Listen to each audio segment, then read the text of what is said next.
Hi friends, welcome to Sudha kitchen Telugu vlogs అండి. అందరూ ఎలా ఉన్నారు? బాగున్నారా? నేను కూడా చాలా బాగున్నానండి. నిన్న వీడియోకి కంటిన్యూషన్ అండి. మేము తిరుపతి వచ్చామన్నాం కదా, లగేజ్ అంతా రూమ్లో పెట్టేసుకుని తలనీలాలు ఎక్కడ తీసుకుంటారని చెప్పేసి అడిగితే చాలా దూరం అని చెప్పారనమాట. పద్మావతి గెస్ట్ హౌస్ తీసుకున్నాం కదా, అక్కడికి కొంచెం దూరం అంట. దగ్గరలో ఎక్కడ లేవండి, మేము కనుక్కున్నాము. బయటకు వచ్చి నిలబడితే ఇక్కడ ఈ వెహికల్స్ ఉన్నాయన్నమాట.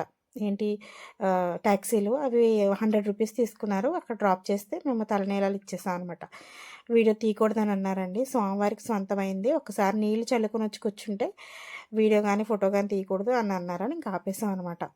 అంతేకాకుండా అక్కడి నుంచి బయటకు వచ్చి నిలబడితే ట్యాక్సీలే కాదండి, దేవస్థానం బస్సులు కూడా తిరుగుతాయి. అవి కూడా ఎక్కొచ్చు. కాకపోతే మనకి టైం పడుతుంది అనమాట, వచ్చే వరకు వెయిట్ చేయాలి. ట్యాక్సీ అయితే ఎస్తమాటలు ఏదో ఒకటి తిరుగుతూనే ఉంటుంది అనమాట, మనం ఆగి ఎక్కేయచ్చు. అలాగే ఈ గెస్ట్ హౌస్ అవి తీసుకున్న వాళ్ళు కార్ అయితే బెస్ట్ అనమాట. చాలా దూరం ఉంటుంది కాబట్టి ఈజీగా తీసుకుని వెళ్ళిపోవచ్చు అనమాట ఎక్కడికైనాని. ఒకవేళ కార్ లేకపోతే కనుక కొండ కింద 2 వీలర్స్ రెంట్కి ఇస్తున్నారంటండి. అవి తెచ్చుకున్నా మనం వచ్చేయచ్చు అనమాట. అవి అయిపోయాక మనకి కింద ఇచ్చేసి వెళ్ళిపోవచ్చంట. మాకు తెలియదు ఆ విషయం. సో మేమైతే ఎప్పుడు అన్నవరం ఎక్కి వెళ్తాం తప్ప తిరుపతి అంత ఎక్కి వెళ్ళమండి. నేను మొక్కుందని ఇక్కడికి వచ్చామన్నమాట. నా జుట్టు చాలా పొడుగ్గా ఉంటుంది కదా, లాంగ్ హెయిర్. అంత జుట్టు మొక్కుకున్నాను అన్నప్పటికీ చాలామంది నాకు ఇన్స్టాలో కానీ యూట్యూబ్లో కానీ కొంతమంది అడుగుతారనమాట, క్యాన్సర్ పేషెంట్ కొంచెం డొనేట్ చేయొచ్చు కదండి మీ లాంగ్ హెయిర్ అని చెప్పేసి. ఆల్రెడీ నేను ముందే కమిట్ అయ్యి ఉన్నానండి భగవంతుడికి, అందుకని ఇవ్వలేదు. ఈసారి ఆలోచిస్తాను. సో ఇప్పుడైతే మాత్రం అంత హెయిర్ ఇచ్చేసాను కదా, ఇలా సోషల్ మీడియాలో జుట్టు లేకుండా కనపడితే ఎవరైనా ఏమైనా అనుకుంటారేమో ఎలా అనేది నేను అస్సలు ఆలోచించనండి. ఎందుకంటే నేను ఏంటి అనేది నేనులాగే కనపడతాను వీడియోలో. సో అందుకని చెప్పేసి నేను షేర్ చేసేస్తున్నాను అనమాట. సో ముగ్గురు ఇచ్చేసాం అనమాట. మేమైతే కార్తీక మాసంలో వెళ్ళాం అనమాట. కాదు, మహాశివరాత్రి రోజున వెళ్ళామండి. మహాశివరాత్రి రోజు మేము గుడిలో ఉన్నాం అనమాట. ఆ రోజు రష్గా ఉండదని ప్లాన్ చేసుకుని వెళ్ళాం. బట్ కానీ చాలా రష్గా ఉంది, చూస్తున్నారు కదా క్యూ లైన్లో ఎంతమంది ఉన్నారో. ఇప్పుడైతే బయట దర్శనంకి వెళ్ళి బయటకు వచ్చాం అనమాట. మేము ఎన్నింటికి వెళ్ళాము అంటే 11:15 టైంకి వెళ్ళాం అనమాట. అసలు అంత టైం లేట్ అవ్వడానికి కారణం కూడా ఒకటి ఉందండి, మీతో అది కూడా షేర్ చేస్తాను. అప్పుడు వెళ్ళి వచ్చేటప్పటికి 11:08 అయిందండి. 11:11కి వెళ్ళి 11:08కి బయటకు వచ్చాం అనమాట. ఇంకా లోపలే మనకి ప్రసాదాలు అవి ఇచ్చారండి, కంపార్ట్మెంట్లో ఉంచుతారు కదా. అప్పుడు ఉంచినప్పుడు అక్కడే మనకి ఏమిటి దాన్ని ఏమంటారు, సాంబార్ అన్నం ఇచ్చారనమాట. 4కేమో పాలు ఇచ్చారు. బాగానే ఉంది. బయటకు వచ్చాం, దర్శనం అయిపోయింది. కాసేపటి కూర్చొని రిలాక్స్ అయ్యాము. ఈయన వెళ్ళి ప్రసాదాలు తీసుకురావడానికని వెళ్ళారనమాట.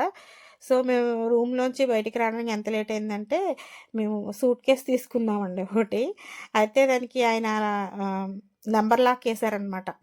నెంబర్ లాక్ వేసి నెంబర్ గుర్తుపెట్టుకున్నారు కూడా, కానీ మా వాడు ఏం చేశాడో తెలీదు, తిప్పేశాడు. అది రాలేదన్నమాట. దాన్ని తీయడానికి ఎంత తిప్పలు పడ్డామో. అక్కడే మాకు 2 అవర్స్ లేట్ అయిపోయింది రూమ్లోని. బట్టలు సూట్ కేసులో ఉండిపోయాయి. తలనీలాలు ఇవ్వడానికి వెళ్ళాలి, అక్కడే చాలా లేట్ అయిపోయింది. లేకపోతే కొంచెం ఎర్లీగానే వెళ్ళేవాళ్ళం అనమాట.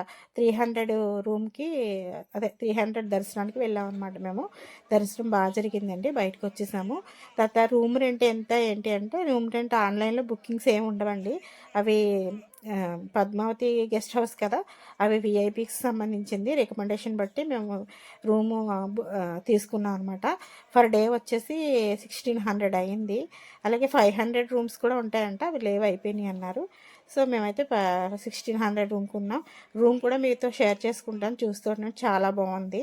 అలాగే ఇక్కడ నాకు జరిగిన ఒక ఎక్స్పీరియన్స్ మీతో షేర్ చేసుకోవాలనుకుంటున్నానండి.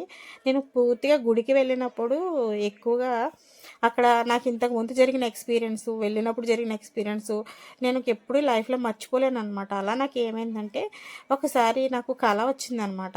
ఇప్పుడు నేను చూపించాను చూడండి, ముందు వెంకటేశ్వర స్వామి కనపడింది, గుడి కనపడింది కదా, గోపురం.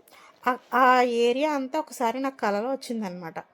నేను అప్పుడు ఎప్పుడు ఇంతకుముందు వెళ్ళలేని మూలంగా ఏదో గుడి కల్లో వచ్చిందండి, ఏదో గుడి కల్లో వచ్చిందండి అని చెప్పేసి మా వారిని అనేదాన్ని. ఆయన పెద్దగా పట్టించుకోలేదు. నా వచ్చిందా, మంచిదే కదా అనుకున్నారు. తర్వాత ఒకసారి వెళ్ళామన్నమాట, అత్తయ్య మేము అందరం. మేము ఒకసారి కాలినడకన వెళ్ళాం అనమాట. మెట్ల దారి ఉంటుంది కదా, అటు వెళ్ళాం. అటు వెళ్ళి వచ్చిన తర్వాత చెప్పా అప్పుడు, ఏమంటే ఇదే గుడి టెంపుల్ ఏరియా అంతా నా కల్లోకి వచ్చింది అని చెప్పేసి అన్న. ఓహో! అప్పుడు అంతకుముందు నేనెప్పుడు తిరుపతి వెళ్ళలేదనమాట. అప్పుడు అలా అనిపిచ్చింది. అయితే చూసంటే ఓహ్! అవునా అన్నారు. కాకపోతే ఇప్పుడున్న అక్కడ నాకు కల్లో కనబడినప్పుడు మాత్రం అక్కడ ఎవ్వరు జనాలు లేరు గానీ, అదంతా చాలా ప్లెజెంట్‌గా ఉండి, ఖాళీగా ఉండి, నేను అక్కడుండి ఆ కొండను చూస్తున్నట్టు, అక్కడేదో ఎలిఫెంట్ తిరుగుతున్నట్టు, అప్పుడు మబ్బులు పట్టినట్టు అలా కలనమాట. అది ఎప్పుడో చాలా సంవత్సరాల క్రితం వచ్చిన కల. అలా గుర్తుండిపోయింది. నేను మళ్ళీ అదే దేవుడిని, అదే ప్లేస్‌ని చూసాననమాట. చాలా ఎక్సైట్ అయిపోయాను అప్పుడు. పెళ్ళైన ఫస్ట్‌లో కాలినడకన వెళ్ళామనమాట తిరుపతి. అప్పుడు చూపిచ్చా మా వారికి. "ఓహో! అవునా! ఇదా అయితే తిరుపతొచ్చిందనమాట నీ కల్లో" అని అప్పుడు అన్నారాయన. మర్చిపోలేదండి. కొన్ని కొన్ని కలలు మర్చిపోలేం గదా! అందులోకి నాకు గుడికి సంబంధించినయి, ఏదైనా గుడికి సంబంధించినయి, దేవుడికి సంబంధించినయి ఎక్కువగా వస్తూ ఉంటాయనమాట కలలో. ఎందుకో నాకు తెలీదు. బహుశా ఎక్కువగా గుడికెళ్ళేటప్పుడు ఎక్కువ ఆలోచిస్తానేమో దాని గురించి. సో, ఇప్పుడైతే నేను రూమ్ చూపిస్తున్నాను కదండీ! చాలా బావుంది. రూమయితే మాత్రం మాతో పాటు కొంతమంది ఉన్నారనమాట. అంటే వస్తూ వెళ్తూ ఉన్నారనమాట దర్శనానికి.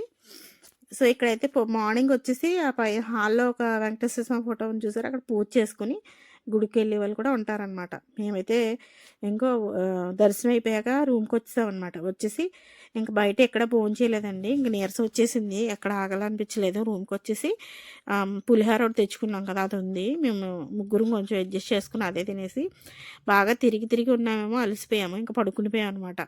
ఎలా నిద్రపోయామో కూడా తెలీదనమాట. ఏసీ రూమ్ తీసుకున్నాం గానీ, ఏసీ రూమ్ అసలు ఎంత చలిగా ఉందో. అప్పుడు చెప్పాను కదా! మహాశివరాత్రి రోజుననమాట. నేను అనుకున్న తిరుమలలో ఉన్నాను కదా! నామస్మరణ చేసుకోవచ్చు 108 సార్లు ఓం నమః శివాయ అని అనుకున్నాను. అనుకుంటూ ఎప్పుడు పడుకుండిపోయానో తెలీదనమాట. సరిగ్గా మేము ఎప్పుడైతే వచ్చి రూమ్ తీసుకున్నామో మళ్ళీ నెక్స్ట్ డే అదే టయానికి రూమ్ వెకేట్ చేసేయాలి. సో, అందుకని ఇంక మేము ఇంకా నెక్స్ట్ డే రూమ్ వెకేట్ చేసేసి ఇంకా మళ్ళీ నిన్న తీసుకెళ్ళిన వెహికల్ అతను ఫోన్ చేస్తే అతను కుదరకపోతే వేరే అతను పంపించారనమాట. ఇంకా అదే వెహికల్‌తో కొండ మీద కిందకొచ్చేసామనమాట. కిందకొచ్చేసి అక్కడే బస్ ఎక్కేసాం.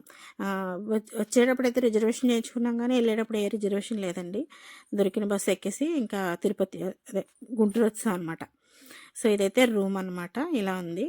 సో, నేను తలనీలా అంత పెద్ద జుట్టు ఇచ్చేసావు సుధా మళ్ళీ ఎప్పుడుకొస్తది నీకు అని చెప్పేసి అంటున్నారు చాలామంది. ఏం పర్లేదండి వచ్చేస్తది. కమిట్మెంట్ ఇచ్చాంగా దేవుడికి. సో, అందుకే. తర్వాతొచ్చేసి ఇంకా ఇలా జరిగిందండి మా తిరుపతి ప్రయాణం అయితే మాత్రం. సో, ఇది ఒక మంచి ఎక్స్‌పీరియన్స్ కింద గుర్తుండిపోద్ది. కానీ ఏ సీజన్ అయినా, ఏ పండగ అని చెప్పేసి ఖాళీగా ఉంటది గుడి అని మాత్రం లేదనమాట. మేము ఎగ్జామ్స్ స్టార్ట్ అవుతున్నాయి గదా! పబ్లిక్ ఎగ్జామ్స్ 10థ్, ఇంటరు జనాలుండరు. కార్తీక మాసం కదా! ఎక్కువ ఉండరు అనుకుని గెస్ చేసి ఎళ్ళాం. అదసలు వర్కౌట్ అవ్వలేదండి. చాలా రష్‌గా ఉంది గుడైతే మాత్రం. సో, ఇలా అయితే మళ్ళీ ఇదే వెహికల్. చలి చాలా ఎక్కువగా ఉందండి. మార్నింగే బయలుదేరాం గదా! అందుకే వీడికి స్వెటర్ ఏసాననమాట. కార్‌లో కిందకొచ్చేసాం. కారొచ్చేసి రూ. 1000 తీసుకున్నట్టున్నాడండి కొండ మించి కిందకి రాడానికి. గుర్తులేదు. ఇది మేమెళ్ళింది చెప్పాను గదా! మహాశివరాత్రి రోజునని. తర్వాత కిందకొచ్చేసిన తర్వాత అక్కడ కిందే బస్ స్టాండ్ దగ్గరే కొంచెం టిఫిన్ చేసేసి ఇంక బస్ స్టాండ్‌లో బస్ ఎక్కేసామనమాట. సో, ఈ కొండ మించి కిందకెళ్ళేటప్పుడు ఆయన చాలా విషయాలు చెప్పారు గానీ, నాకు గుర్తులేదు మీతో షేర్ చేసుకోవడానికి. ఎప్పుడైనా మళ్ళీ ఎళ్ళినప్పుడు ఈసారి డీటెయిల్‌గా కనుక్కొని షేర్ చేస్తాను. ఏంటంటే ఏ నెలలో వస్తే ఖాళీగా ఉంటది, ఎప్పుడైతే మనకి స్వామి నిజ రూప దర్శనం ఉంటదో అవన్నీ చెప్పారనమాట డ్రైవరు. అప్పుడు నాకు అంత పెద్ద తెలియలేదు ఆయన అంటే కరెక్ట్‌గా తెలీదు గదా! ఇప్పుడు నేను చూపిస్తేనే చూసారండి పైన కొండ పైన గరుడాకారంలో ఉంటది కదా! అదే అనమాట కొండ. ఆయన చూపిస్తున్నారు వెళ్ళేటప్పుడు డ్రైవర్ ఉంటారు కదా! ఆయన చూపిస్తున్నారు. ఇదేనమ్మా గరుడాకారంలో ఉండేదని. ఇక్కడ వెహికల్స్ అస్సలు ఆపకూడదండి. ఎందుకంటే వచ్చే పోయే వెహికల్స్ ఎక్కువుంటాయి కదా! పైగా మేము పొద్దున్నే కొంచెం మంచు మంచుగా కూడా ఉంది అందుకని. చూపిస్తుంటే స్లో మోషన్‌లో పెట్టాను చూడండి. అదే కొండనమాట గరుడాకారంలో ఉండేది. బావుంది. సో, మేమైతే ఇలా దర్శనం చేసుకొని ఏ ఆటంకాలు లేకుండా క్షేమంగా ఇల్లు చేరుకున్నాం అనమాట. మా ప్రయాణం అయితే ఇలా సాగిందండి. ఐ హోప్ ఈ వీడియో మీకు నచ్చుతుంది అనుకుంటున్నాను. Thank you very much for watching అండి.